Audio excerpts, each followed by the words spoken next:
Olá, sou Félix, consultor do Sigma, e hoje vamos ver o item de interpretação de indicadores por mão de obra.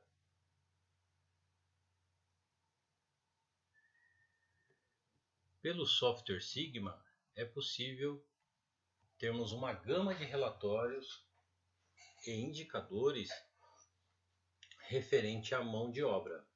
Porém, vamos interpretar nesse slide os indicadores pelo backlog, que é a somatória total de horas estimadas dividido pela somatória total de horas em carteira.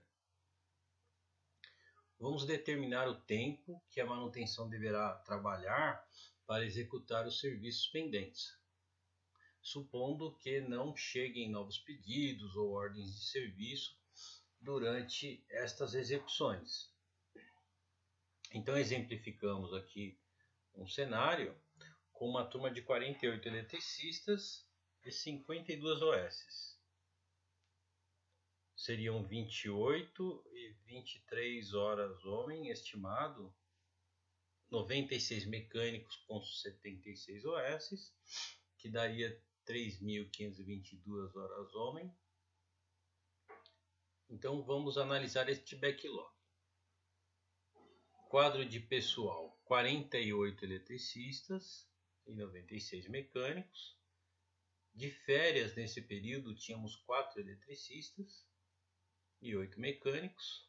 O absenteísmo ou as faltas daquele período foram de 4,2%. Pessoal de turno tínhamos 12 eletricistas e 12 mecânicos. E vagas a preencher ou novas posições, 6 eletricistas e 10 mecânicos. Então eu teria naquele quadro disponível 24 pessoas e 63 mecânicos. Essas pessoas, os eletricistas, é claro. A hora homem diária do eletricista seria 24 vezes 8, igual a 192 horas dia. Do mecânico seria 63 vezes 8, igual a 504 horas. Aplicando a fórmula do backlog, vamos ter 2.823 horas divididos por 192, igual a 14,7, ou 15 horas de backlogs para o eletricista. E 3.522 dividido por 504, igual a 6,9, ou 7 horas de backlog para os mecânicos.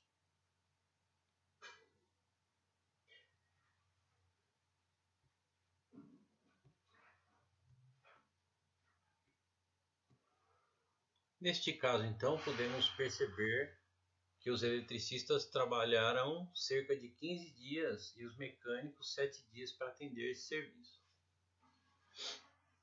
Vamos então analisar a montagem deste backlog para a mão de obra, tanto na sua planilha de Excel, quanto nas registradas em seu CMMS, ou então no software Sigma. Vamos verificar como está a OS no momento de status atual. Descrevemos aqui alguns códigos que utilizamos na situação de backlog. MO, falta de mão de obra.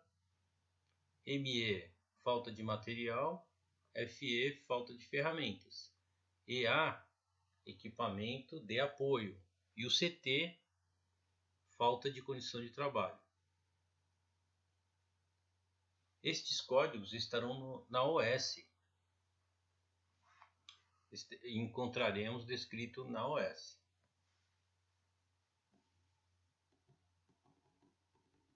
Após o preenchimento correto da ordem de serviço, teremos a condição de gerar estes gráficos. Vamos analisar então o gráfico de valores em backlog. Exemplificamos aqui um backlog estável, onde os números são parecidos mês a mês no período do ano.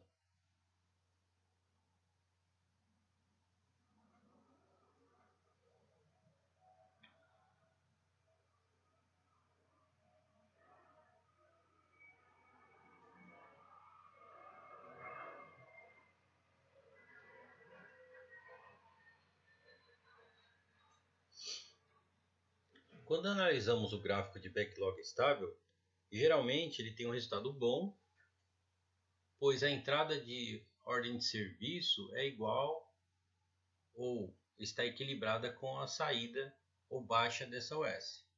Número de pessoas, poucas faltas, um balanceamento correto da sua equipe. Agora, se os valores forem altos, mão de obra temporária ou muita falta, esses valores de backlog vão mudar, como exemplo a seguir. Temos aqui um backlog crescente do previsto. Então, no mês de janeiro, tínhamos previsto um número e ao final do ano tivemos aí quase 14 pontos neste backlog crescente e sugere que o valor aumentado progressivo, quando colocados em gráficos, serão aproximadamente como o que está exemplificado na foto. Pode ser mão de obra insuficiente ou má qualidade do serviço.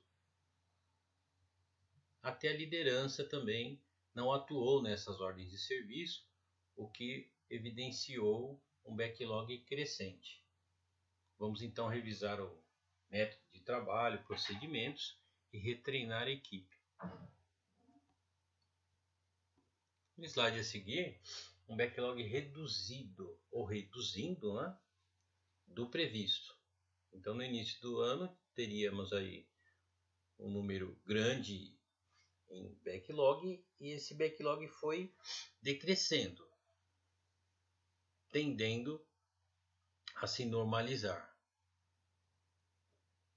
Então, vamos rever os serviços contratados externamente ou terceirizados, por exemplo, fazer serviços internos que não eram feitos ou porque não queriam fazer, algum motivo a OS ficou parada na mesa. Quando a situação é transitória, aproveitar este período para dar treinamentos de equipe. Então, supondo que vai ter muita rotatividade ou faltou material naquele período, aproveita essa ociosidade para nós treinarmos a nossa equipe de manutenção. Quando chegar material, quando chegar mão de obra, aí sim teremos um resultado melhor na baixa de OS e nos gráficos de backlog, envolvendo a mão de obra.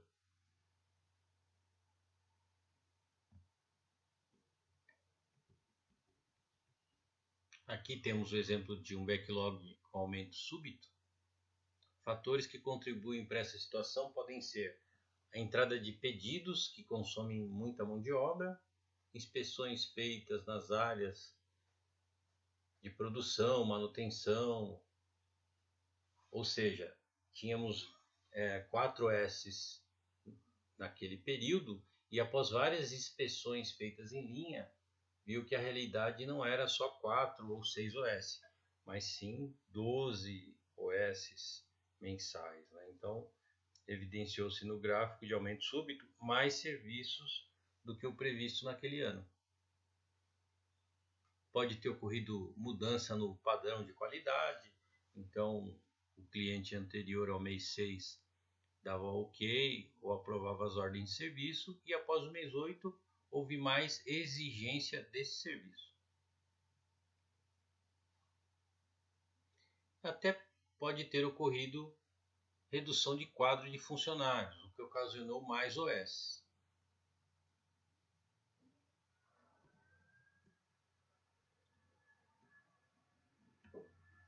No próximo slide,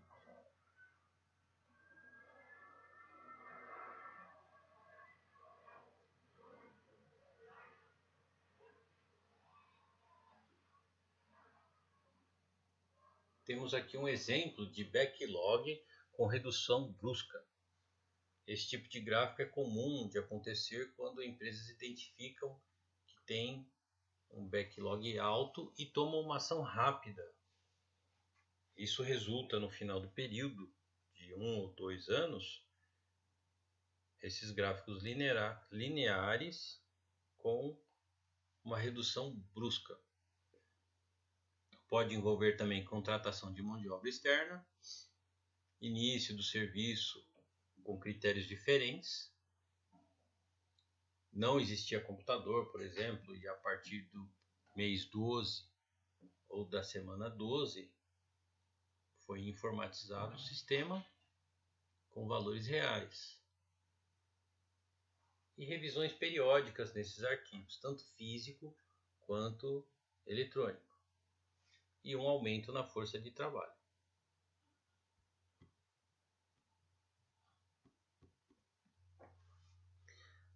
Exemplificamos aqui um backlog com várias oscilações ou backlog cíclico.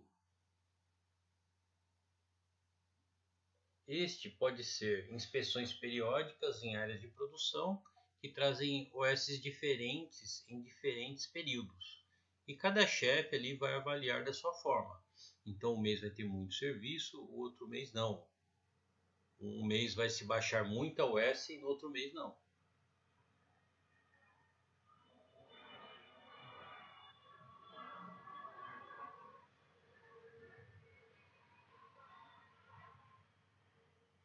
Temos aqui então vários erros de baixas de ordem de serviço que pode ocasionar também esse gráfico, ou seja, no mês 1 faltou muita baixa de OS, foram feitas todas no mês 3.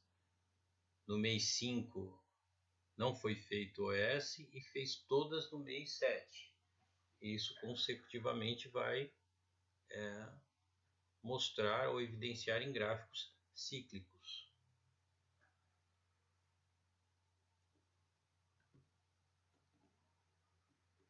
Então, como que podemos agora lidar com essa relação de gráficos e várias informações de backlog, por exemplo?